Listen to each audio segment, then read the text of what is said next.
لوگ بولیں گے کیا کیا ہو رہا ہے؟ نہیں، بچا کے رکھو بس، کچھ بھی چاہے حرام حلال جہاں سے بھی ہو. پیسہ دیکھا کسی کے پاس آیا، پر سے 5 آدمی قرضہ لینے لے پہنچ گئے. تو آ جائے سعودی عرب سے پہنچ گیا تو بیٹی کی شادی ہے، فلاں کی شادی ہے، یہ ہماری فون آتے رہتے ہیں، ہم کو ہارٹ کا آپریشن ہے، اس کا آپریشن ہے. بھائی ہمارے سامنے میرے محلے میں اگر کوئی غریب آدمی ہو تو 1 کنٹل چاول اس کو دے دینا، لیکن کوئی فراڈ کرتا ہے، وہ پتا چلا کہ وہ جھوٹ بول کے پیسہ لیا. عام آدمی جو ہر محلے میں اچھے لوگ رہتے ہیں کچھ نہ کچھ، وہاں بیٹی کی شادی ہے، اس محلے کے 10 لوگ کروا دیں گے. لیکن آپ نے فون کرے بمبئی، بہار میں رہتے بمبئی والے کو آپ فون کریں گے میری بیٹیا کی شادی ہے، اس کے پاس تو ڈھیر فون آتا ہے، سب ٹھگ لوگ، ٹھگ قسم کے لوگ. ذرا دیکھیے نیت اچھی رکھیے. انما الاعمال بالنیات، اعمال کا دروازہ نیتوں پہ. ان اللہ لا ينظر الى صورکم واموالکم ولکن ينظر الى قلوبکم واعمالکم. اللہ آپ کی صورتوں کو اور آپ کے مال کو نہیں دیکھتا ہے، اللہ تعالیٰ آپ کے احوال کو دیکھتا ہے، آپ کی نیتوں کو دیکھتا ہے.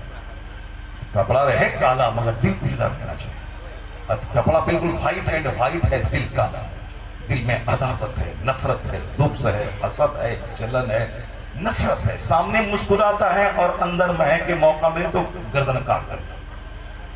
سامنے ابھی گئے تھے پولیس صاحب جلسے میں، بولا یہ مولانا صاحب لڑکی کا مدرسہ اس دیہات میں چلا رہے ہیں، کتنا بڑا کام کر رہے ہیں، مگر گاؤں کے سارے لوگ اس کے دشمن ہو رہے ہیں. یہ راستہ چلتے ہوئے لوگوں کا بس چلے تو گردن میں ہاتھ ڈال کے اس کو مار دو. کیوں مدرسہ چلا رہا ہے؟ کیوں موٹر سائیکل سے تم چل رہا ہے؟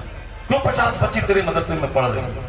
جیسے میں ننگا ہوں ویسے تم بھی ننگا ہو جاؤ، جیسے میں بھکاری ویسے تم بھی بھکاری ہو جاؤ. کیوں تمہارے پاس کار والا 2 آدمی آتا ہے؟ کیوں جلسہ تم کروایا؟ کیوں مولانا آیا؟ کیوں مولانا تقریر کیا؟ کیوں وہ سمجھا رہا ہے کہ ایسے جیے ایسے مریے؟ کیوں بولتا ہے وہ؟ ہم ننگے جیئیں گے تمہارا اسے کیا مطلب ہے؟ ہم نماز نہیں پڑھیں گے تم کو اسے کیا مطلب ہے؟ ہم ایسے ہی بھیک مانگیں تم کو اسے کیا مطلب؟ کون ہوتا ہے سمجھانے والا؟ ایسے ایسے لوگ موجود ہیں. ہم تو دنگ رہ گئے. بھائی یہ بندہ بولا جو ہم کو دعوت دیا تھا، کہا حضرت یہ مولانا صاحب بیچارہ امامت چھوڑ کر کے کہاں سے بھیک مانگ کر کے چندہ کر کے یہ بلڈنگ بنایا، اور یہاں 100 بچیاں پڑھتی ہیں، مسلمانوں کی غریب بچیاں پڑھ رہی ہیں، اور سال میں 1 بار جلسہ کرواتا ہے تاکہ علاقے کے لوگوں کو دین سکھانے لگے. یہاں لڑکیاں پڑھ رہی ہیں، لڑکی وہاں سے چلا رہا. اب موٹر سائیکل اس کے پاس ہے، وہ علاقے میں گھوم کے چندہ بھی کرتا ہے، لڑکیوں سے معمولی سے فیس بھی دیتا ہے. یہ سارا گاؤں اس کا دشمن ہے. دیکھیں جلسہ کتنا بڑا ہے اور آپ آئے ہیں، پبلک کتنی کم ہے. صرف دشمنی میں لوگ نہیں آئے. یہ اس کی کہانی تھی، کہانی پوری انڈیا کے 40 خطوں میں. آج سے 25 سال پہلے اسی سیتامڑھی علاقے کا ایک حافظ قاری نہال صاحب کا بھائی، بہت اچھا قاری، میں جہان آباد علاقے میں رہتا تھا، میں اپنی مسجد میں اس کو تراویح سنانے کے لیے بلایا تھا. قاری صاحب سے میں نے کہا آپ آئیے، کہا کہ وہ بھی 2 بار گئے تھے سنانے، قاری نہال صاحب. اور ان کا ایک بھائی ہے مولانا خلیل صاحب، وہ بھی بہت اچھا قرآن پڑھتے ہیں. وہ بولے کہ حضرت میں نے اپنے گاؤں میں ایک مدرسہ قائم کیا ہے، لوگ سب ٹٹی اٹھی اکھاڑ دیا، ٹٹی اکھاڑ دیا، بانس بلی اکھاڑ دیا. اب سب مارنے کے لیے آتا ہے کہ کیوں مدرسہ کھولا. یہ بتا اگر اس کے بچے جاہل رہیں، اس کے بچے ایسے ہی دریدر رہیں، ٹھوکر کھاتے رہیں، اس میں قصور کس کا؟ سوچ بلند کرنی پڑے گی. میں یہ تو کہہ رہا ہوں، سوچ بلند کرنی پڑے گی. میں بھی اچھا کھاؤں، میرا پڑوسی بھی اچھا کھائے. میں بھی فارچونر پہ چلوں، میرا پڑوسی بھی فارچونر پہ چلے. اگر سوچ بلند رہے گی تو آپ بھی فارچونر پہ چلو گے، پڑوسی بھی فارچونر پہ چلے گا. یہاں تو یہ سوچ ہے کہ میں ہی اچھا رہوں، باقی سماج کے سارے لوگ ننگے رہیں. میرے پاس ہی گھر ہے، باقی کسی کے پاس گھر نہیں ہے. وہ تو ان علماء کرام کو داد دیجئے. ان کو یہ جو بہار جلسوں کا اسٹیٹ ہے، یہ جو بہار میں ہزاروں مدرسے ہیں، سارا ہندوستان جانتا ہے کہ بہار میں سب سے زیادہ جلسے، بہار میں سب سے زیادہ مدرسے. میں کہتا ہوں کیا ان مدرسوں کے قائم کرنے کے پیچھے کوئی کسی ٹی ایم کا ہاتھ ہے، کسی لائر کا ہاتھ ہے، کسی بیرسٹر کا ہاتھ ہے، کسی زمیندار کا ہاتھ ہے؟ نہیں. جتنے ہزاروں مدرسے، سب کے پیچھے انہی غریب مولویوں کا ہاتھ ہے. ان کی وجہ سے آپ کے بچے پڑھتے ہیں ہر مدرسے، مگر 50 ہی بچے پڑھتے ہیں تو ہزاروں مدرسے. اس لیے بہار کے لوگ، بنگلور کی 90% مسجدوں میں بہاری امام ہیں، بمبئی کی مسجدوں میں بہار کے امام ہیں. اتر پردیش کا بات کرتا، اتر پردیش میں جس علاقوں میں ترقی آ گئی ہے، پھر والوں عالم ماننا چھوڑ دیں. جن علاقوں میں ابھی غربت ہے، جیسے گونڈا، بستی، بہرائچ،